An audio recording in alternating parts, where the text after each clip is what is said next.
The following news program is closed captioned.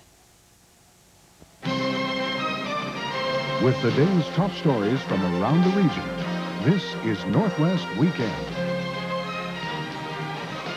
They're still at it on Capitol Hill. The fate of the federal crime bill is hanging in the balance.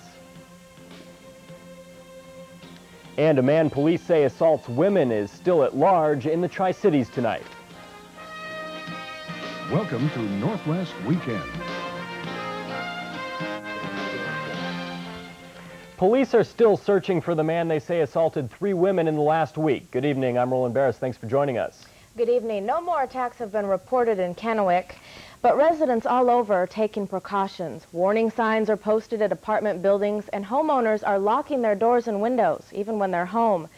Living in Kennewick, neighbors say they've never had to worry about crimes of any kind, let alone assault and rape. Gerald and Doris Stipich moved in 34 years ago. They've never worried about assault and rape until now. I'm angry about it. I think that in this day and age, these things shouldn't happen. And it's all new to the Stipiches.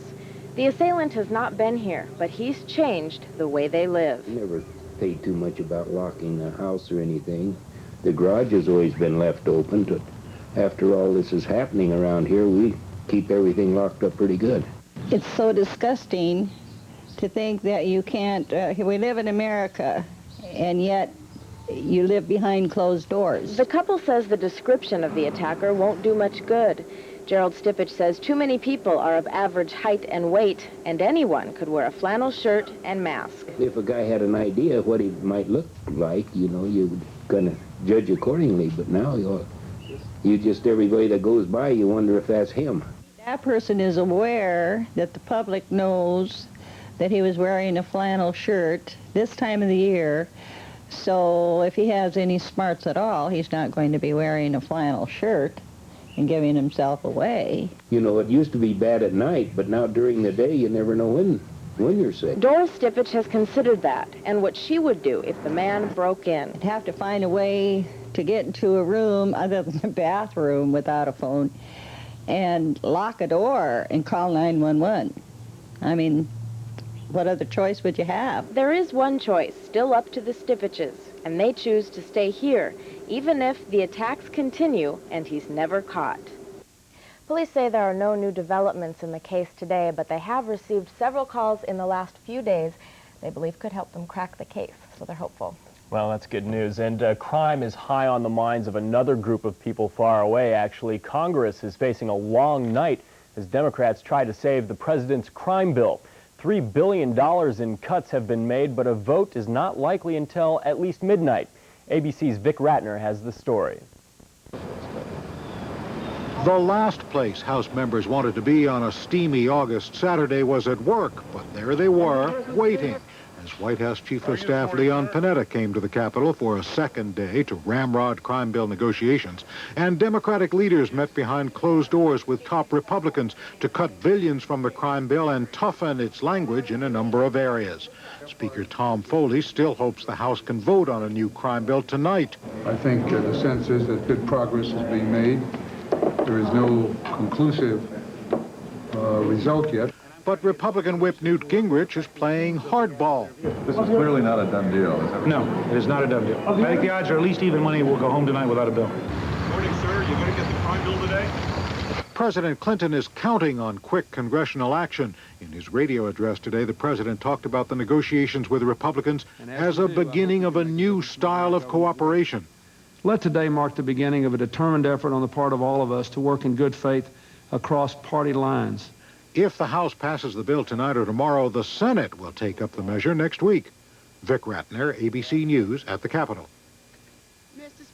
As it stands right now, the vote is likely to take place as late as 4 or 5 a.m. Eastern Time.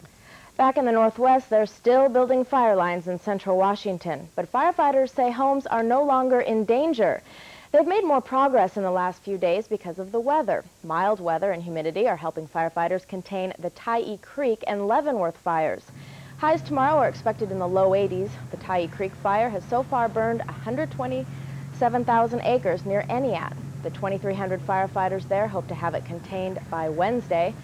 The Leavenworth fires have burned 43,000 acres. No containment date has been set for those blazes. High wind gusts are expected tomorrow, which could fan the flames. Well, keeping a positive attitude if you're a firefighter just got a little bit tougher. The U.S. Forest Service has issued a new report on that fatal forest fire in Colorado last month. NBC News says the report concludes the 14 firefighters who died were overzealous and put themselves in a bad position. But a member of the investigative team says NBC's report is misleading. Jim Webb says the report was not aimed at placing blame.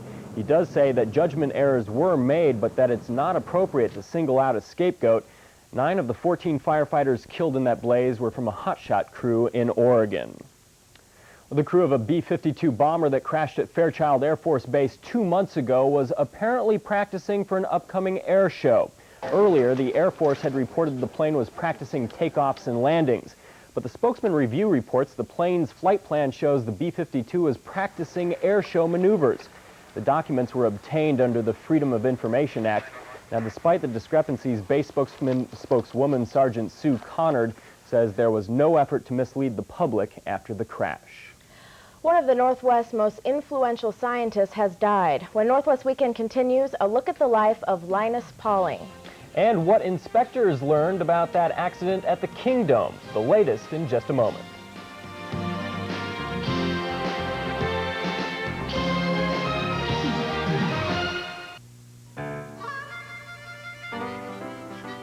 I've worked in the plumbing business for 25 years. If you've got plumbing questions, ask Dennis. He's an Eagle expert. And if Dennis can't find what you need, he'll give you a $10 Eagle certificate. Eagle Hardware and Garden. More of everything.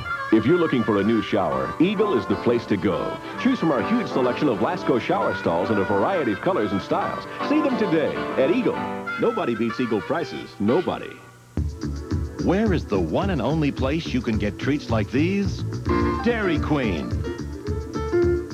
Who else treats you so right with a special like this? The legendary Peanut Buster Parfait is now just $1.29. Lay into layers of Dairy Queen soft serve, thick hot fudge, and peanuts aplenty. It's all here, and it's all yours now for just $1.29. We treat you right.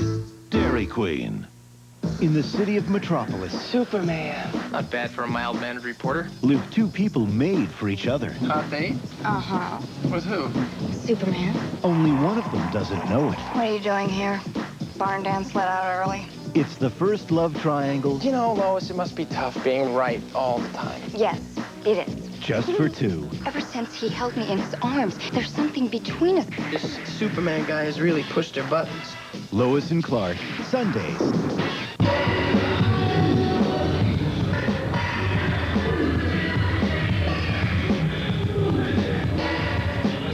Support your child, tough guy.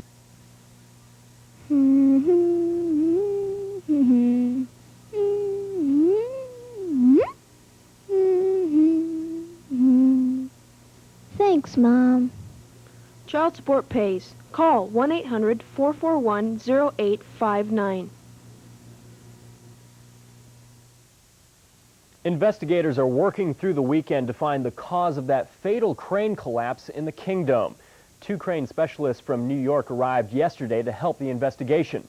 More from ABC News. Outside the Kingdome, flags continue to fly at half-staff, and a collection of flowers remains at the north entrance, a small memorial to the men who died when the crane collapsed. 39-year-old Jorge Turencio